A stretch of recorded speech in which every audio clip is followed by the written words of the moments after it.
Okay, so that bottom cup for the ball joint, that's what it looks like. It broke that flange. Anyway, undid the snap ring and I just whacked it out with a hammer. This upper one's gonna go a little bit stiffer. I'm having to use the puller on it. So let's see if I can finish getting it out.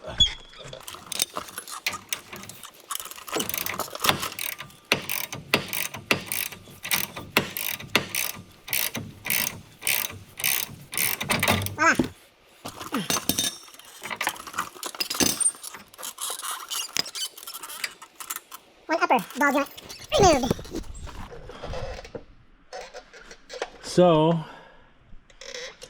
it's like the rubber stayed there, all the grease. Somebody said they figured this would take me a month, and I gotta be honest with you, trying to find pieces parts, I don't disagree with you at all. So that's probably what it'll take. Okay, so I got the top one in. Now I'm getting ready to put the bottom one in. You got to make a black line where the grease hole is, because that's got to face forward so you can grease it.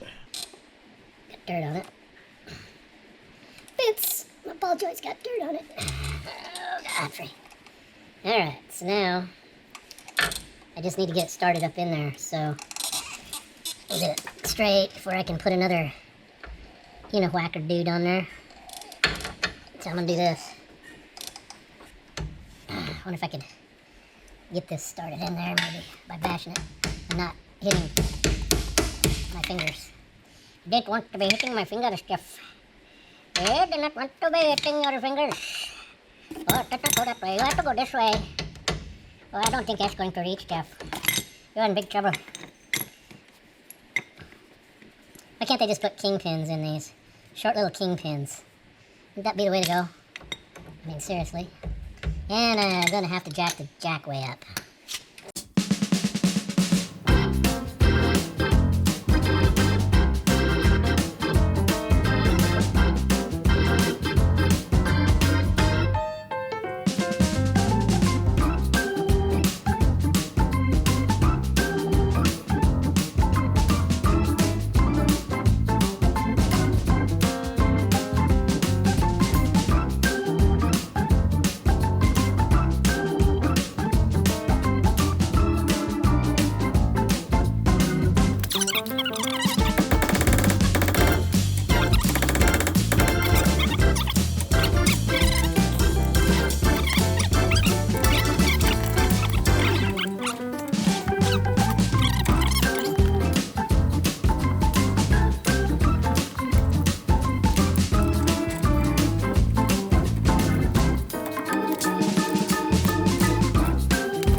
Okay, we're going in slowly but surely. If I had somewhere to put you, I don't have a magnetic mount for the camera here, so I've just recorded 15 minutes of Jeff dicking around, is I think what I've recorded. I don't know. I'll put you on a box. I got a cousin, they call him Ox. Put a lantern on top of a box.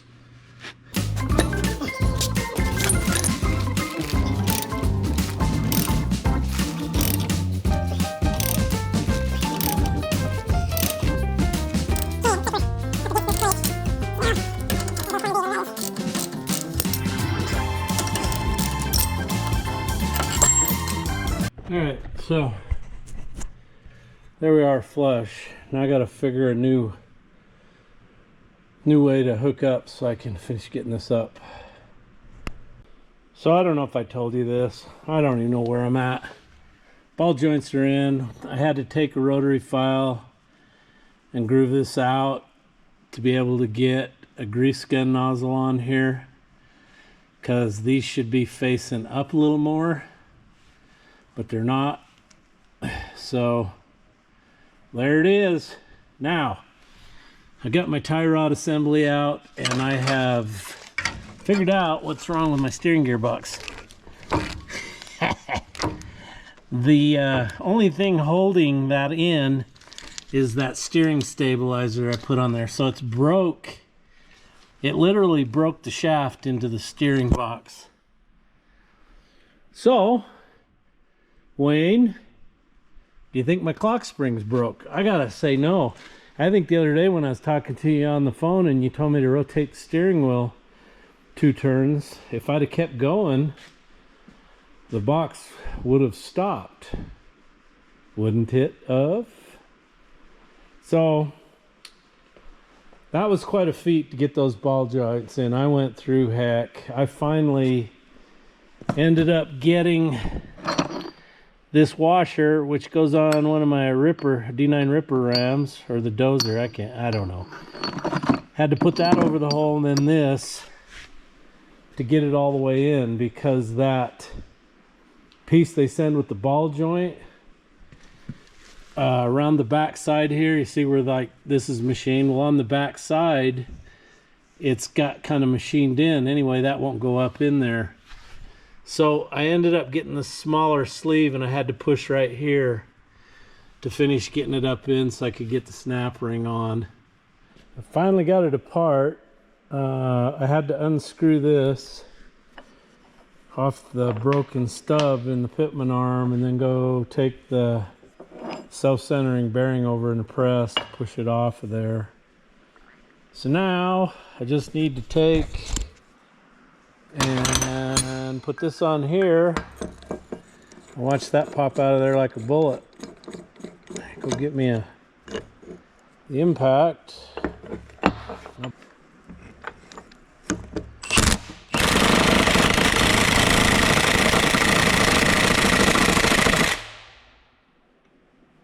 Well, that don't want to come out.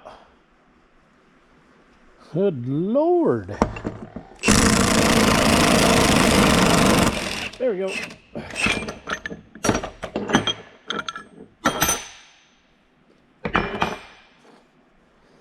And there it is. Any of you highly trained in metal fatigue analysis? Can you tell me what the hell happened there? Was it broke? Then that was all it was holding my steering? I don't know. Don't know, don't care. So this is the Borgeson box, brought to you by the Borg. So they have this adapter on there, but they highly recommend you buy a Borgeson steering shaft, which I'm not sure I want to spend all that money. Otherwise, you have to grind a flat spot on here, because the original Dodge one slides over a flat spot, and you got to get your wheels centered, and I can't do that because I don't know where the wheel's sitting. Before I took the steering gearbox off, I should have clocked it each way and brought it back to center.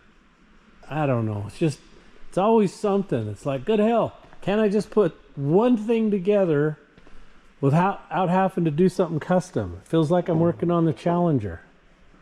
But then again, this is a custom steering box. You cannot buy that no good one that was on the Dodge anymore. All you can get is rebuilt stuff. You can't get a new one. That's out of production. Plus, they were a POS to start with. This is supposed to be a way better box. Hopefully it has an actual bearing in here to hold this.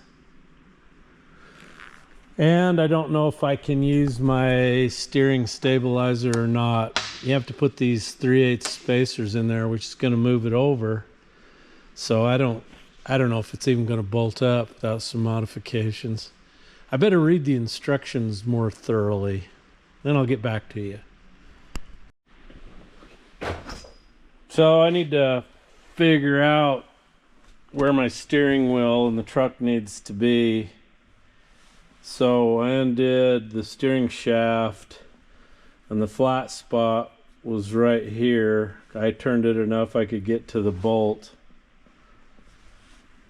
Pretty sure that's where the flat spot was. It's straight up from the bolt. It's not on the side. So when I took that off, where would that have been sitting? It would have been turned like that right there. So Wayne told me to see how many turns to the right and how many to the left. So from the flat spot, you're gonna go 1,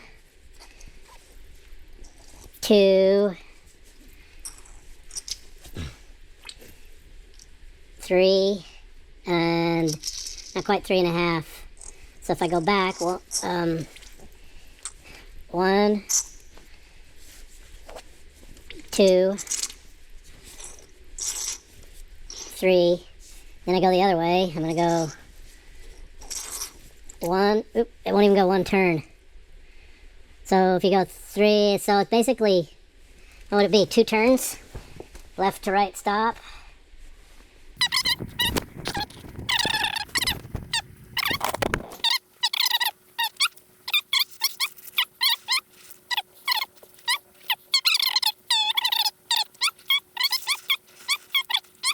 So my steering wheel has been turned counterclockwise 1 full turn. So it needs to go back clockwise 1 full turn to be centered back where it originally was. Now, like a dummy, when I saw that shaft was broke, I could have turned the steering wheel both directions, counted the turns, and then turned it back to where it was centered. And I didn't do that. So what did I just say? I got to turn the wheel clockwise? Yeah. Wheel's got to go clockwise 1 full turn. I don't care what anybody says. That's what it is. Clockwise 1 turn. All right, I'm gonna go in the house. I've had enough for today. Took me forever to get those ball joints sorted, get them all put in. Oh, I got the tie rod off, gearbox out, made a bunch of phone calls. Matt's got the Ford in here. He's redoing these front wheel bearings. So the other thing he did is he welded out all the bearings in the ripper barrels out there, and I've got to take one of them in town and get it line board, welded up and line board. So helped him with that. I took the heads in town to the machine shop that I have them cut the head wear sleeves, so they're doing that. These are the head wear sleeves. These are the old ones, and they go inside here. Looks like I needed to take him one more. I thought that one had one in it. Oh no, this is an old, that's a D9 one. That came out of one of those barrels that I bought. Somebody's repaired it there. But those two over there already have the grooves cut for these. And these go inside, and the chrome rods run against them instead of the metal. So I've been busy doing other things. So anyway, don't forget to unplug this. Don't ever leave these damn things plugged in, unless you like fires. I shall see you guys tomorrow.